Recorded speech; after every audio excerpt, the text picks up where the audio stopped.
What's going on YouTube? Is Donnie B all day. So, guys, I did a little project with a guy named Mike Del Vecchio, right? And this project came out really cool. I'm just pulling up some specs on some stuff I did. So we're going to talk about that, and we're going to talk about other things. Today, it's just rain. I wanted to get out, and I wanted to do a video, but it's pouring out there, man. It's been raining since yesterday. It's going to rain in the next couple days. And while I really got this knife that I want to bring out, I just got to wait till the rain comes down. But once it does, oh, doggy. But before I show you, I'm going to show you something different. This is a knife that came by the channel because somebody donated it. They said, here, you can have this one because it's old and crusty. So this is an old Kershaw. And it's a spring assist, fast as hell. You can see right there, Kershaw. I know it's backwards, but I don't even know what that says because it's backwards something. And then it has got some designations right here. What it says, it's just a patent number. What it says on this side, though, it says, let me see, Kershaw, and then it looks like, I can't really tell. You guys might be able to see it better from where you're at. But what it was is this blade came with like oxidation on it. It was so dull, you run your finger across it and like you could try to cut yourself. It just wasn't happening. And it was serrated. It was a half serrade from here to here.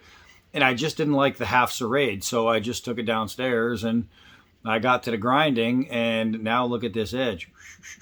As a matter of fact, I put such an edge on it that I thought, why not make one that I can absolutely shave with? And that's what I did, is I made myself a really, really nice, there's all the hair, I knew it was in there, a really nice shave sharp blade for this little cutter. And I have to say, this thing is fast. So here's the deal. This is what I'm getting at.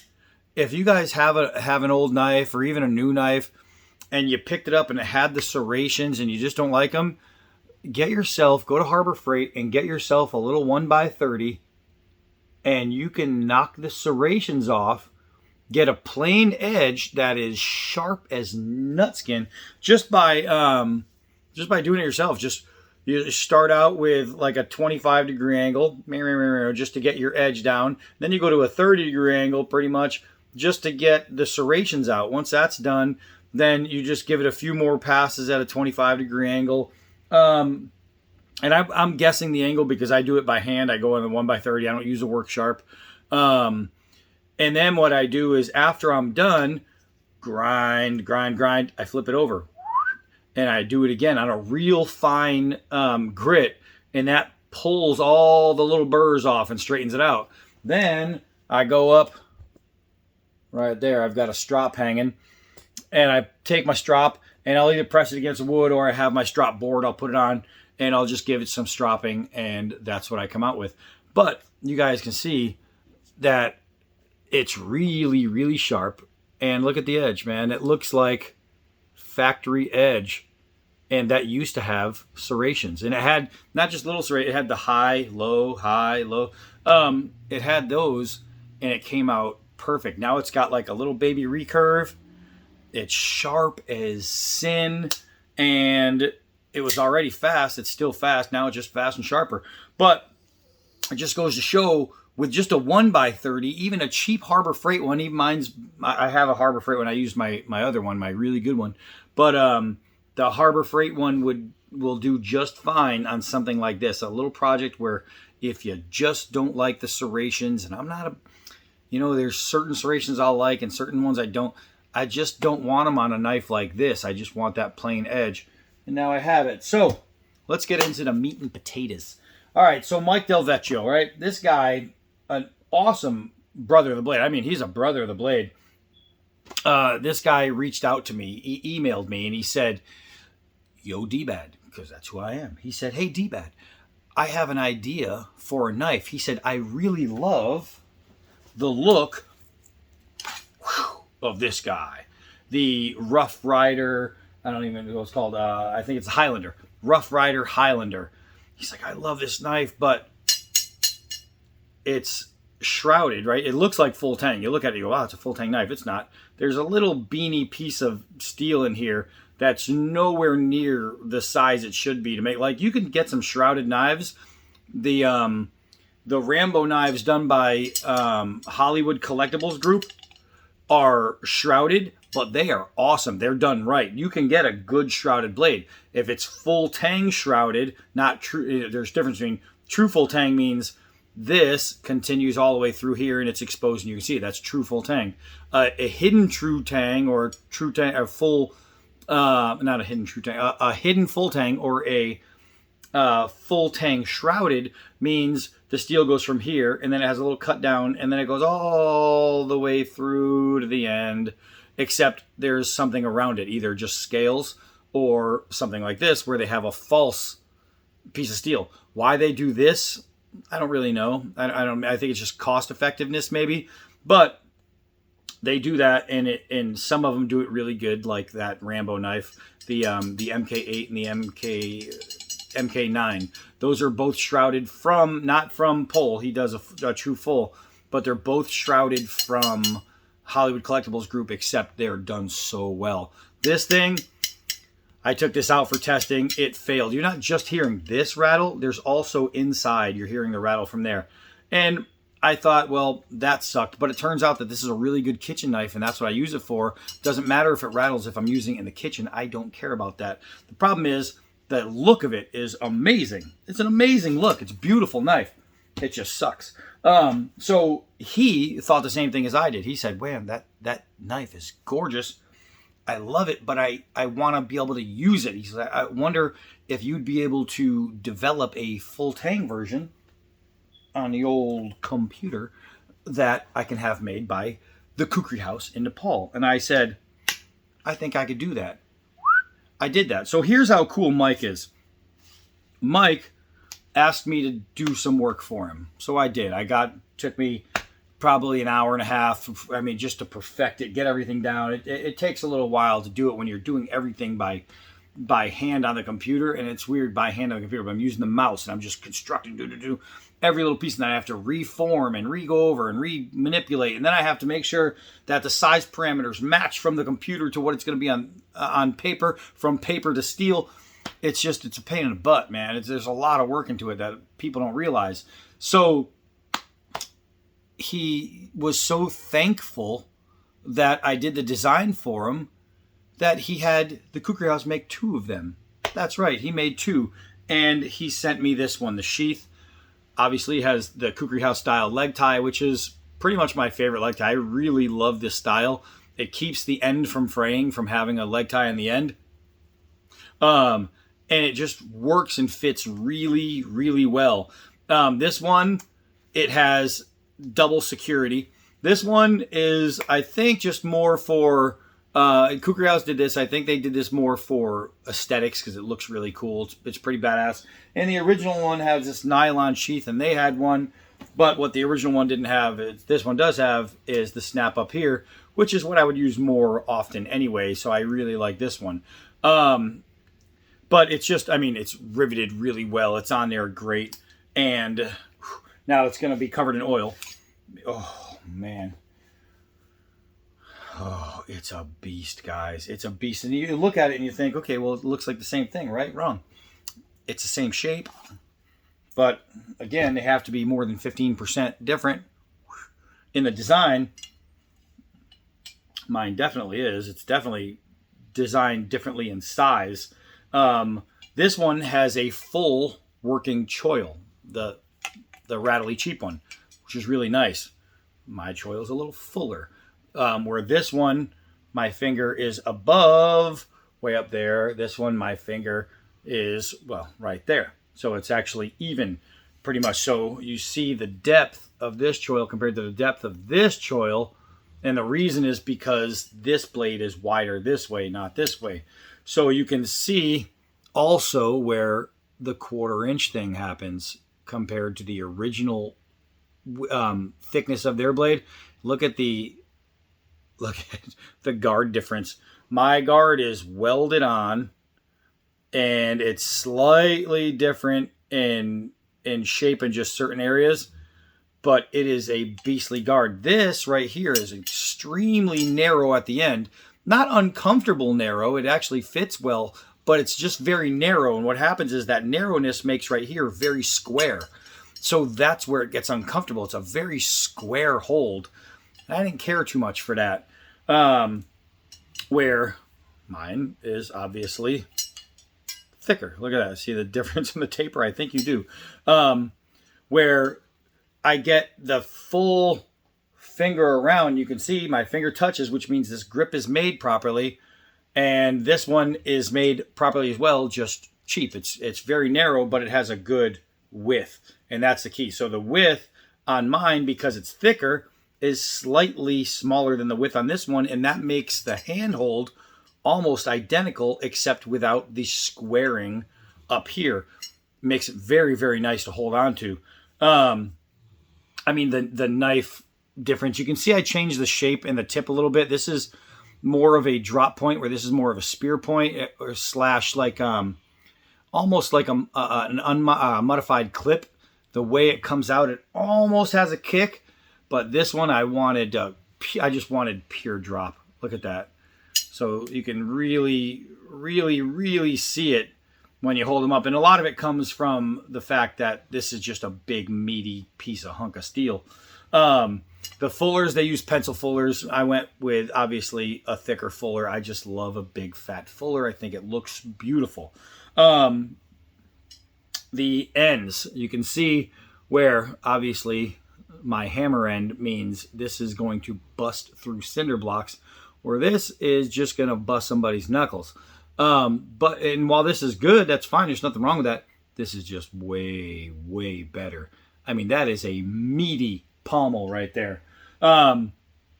Just all around, it is great. Now, this one has this really, really pretty texturing right there. And while I'm not going to lie to you, I am a fan of that. It doesn't matter. It does nothing for the knife. So mine is just polished, right? My design is just a polished blade. It looks good. Now, the balance, this thing, when you're talking about getting that big, meaty hunk of steel up, and let's go over the measurements real quick. Now, this is the Rough Rider Highlander Bowie, right? So clearly I had to come up with a cool name. This was the Roughlander. The Roughlander Bowie, just amazing. And being hand forged, it's rough, man. This is rough, tough, rugged, nasty. This thing is big. This is a big knife. It's insane, man. And it is gorgeous. It is simply gorgeous. I mean, this is beautiful. Look at the styling that they did on this. And honestly, if they did it well, then there would have been nothing I would have had to do to recreate something. I mean, other than making it thicker. But even so, if this was done right the first time, it would have been perfect. It just would have been perfect. And I thought, well, how can you take something that's near perfect and make it more perfect? And I just said, make it better. Bigger, badder, better. But this thing is definitely bigger, badder, better. So Mike did his thing, man. He had it made for me, and I cannot be happier. Mike, thank you so much. It's got G10 scales, black G10 scales. We got the black Western style sheath. We have the brass pinholes. I mean pins, because you see brass. Now the difference is my brass pins aren't elevated. They're flush. They're flush. They're cut in really, really nice. I like that. I don't want to have to feel those, especially in cold weather. You don't want big cold things bulbing out on you. Deep fullers, unsharpened swedge, and you can see it goes all the way through. And what does that mean? You can use it as a camp knife. Ba-boom, ba-bim. So this one also has an unsharpened swedge, but being a thin blade, it really, really tapers thin. This one's going to stay a little bit thicker all the way to the end. And what that's going to do is when you're doing your camp stuff, and if you have to baton, if you're carrying one piece and you don't need a hatchet, then I can still baton with this. And we're going to do a video and I'm going to show you. So let's see. The guard is welded on. The blade, 7 millimeters thick. We have 9¼ inch blade, 5160 steel, 2 inches wide. It had to be bigger. It had to be bigger. And a 16¼ inch overall length. This knife is freaking ferocious. It's just awesome, man. I'm so happy. You know, and it's funny. People come to me all the time and ask, "Hey, can you help me with this? Can you do?" And you don't usually ever ask for anything in return. You know what I mean? It's like, all right, you know, send it to me. I'll work with you. We'll do something. And that's just the way it is. I've had people send me things to be sharpened or send me something for this or just to be corrected. And they'll say, well, how much do you want? And I say, don't worry about it. And then all of a sudden I get an envelope with $20 in it. And I'm just like, come on, man. You know what I mean? If we're brothers in play, we're brothers in play. We work together. This is the ultimate sign of thank you, man. This is, I mean, he's saying, dude, you penciled out the work for me to make it this and make it wieldable, to make it complete. And all he had to do was send in the design and they took it from there. And for him to just have him make two and send me one, man, it just gratitude. It's so freaking awesome. I just absolutely love this knife. This is going to become one of those knives where I use a lot because it's really great. It's a great freaking design. Thanks. And I mean, thanks to Rough Rider, whose knife inspired the design, obviously. It's a bigger, fatter version of theirs. With just slight modifications, you know what I mean? With just a few different things that we're going to change it up just a little bit, enough to make it this. And I have to say that, you know, with the inspiration from Rough Rider, and I really owe Rough Rider a huge thank you for designing this knife because it helped me make a perfect knife. This is a perfect knife. So for people who love some of these knives that are out there that are budget knives, and you say, man, I really wish that knife was something really good, something spectacular. It's not impossible to take something that you really, really love the look of and then turn it into something that you really love the use of, right? The ability to make it just pound and ground. This thing is bad, man. It is serious. It is a serious knife. This little contouring right here fits the webbing of the hand so perfectly. And this oversized choil, I could take 2 fingers, I could lock it on, and now I can do some really, really nice tight, if I need to do some shaves, turn a stick. It's just little things like that where you get complete grip, balance, feel, and hold. And all of it, it's just all in just how it's designed, really. But that choil being oversized, dropping this to 2 inches and changing the shape of this just a little bit. Whew, wow, what a absolute good feel it has on the hand. I mean, just really, really good feeling. So yeah, so first day that we get that's not raining, we're gonna take this out. And it's the Roughlander. We're just gonna, I'll do the video, D-Bad Roughlander Bowie. You know, brought forth thanks to Mike. I mean, honestly, without him saying, dude, I really, because, you know, when I had this, I said, dude, I wish this wasn't cheap because I like this knife. I really like this knife. Everything was working about it except it's like a band, right? I could walk down New Orleans and just do. This one, no. It's banned for the deaf, I guess. Nobody can hear it. It's just sweet, man. Sweet. This knife is awesome. Can't wait to take it out and use it. I will talk to Mike. If Mike says, yeah, I don't care if other people want to order one, then I will make the design available for anyone who wants the design. You can just ask me for it and I'll send it to you. If Mike says yes, then it's a yes. This was his idea. Yeah, you know what I mean? It's my design, influence from another design, given to me from the mind of another guy who wanted something influenced by that design. So y'all understand how it works. I just can't wait to get it out. I just can't wait to get it out and just, oh man, wreck things with this. It's so nice. So nice. This thing's a beast. The Kukri House, Nepal. Oh, you guys are amazing. I mean, every single piece you do that has the D-Bad stamp on it, it just comes out right, man. Everything. This knife, it's just, I don't want to put it down. It's just that cool. It's that. All right, so that's it. Rather than sit here and yell at you guys all day long, I'm going to go get some stuff done. I'm going to play with my knife a little bit more. And that's it. I am Donnie B all day. Whew. Until next knife.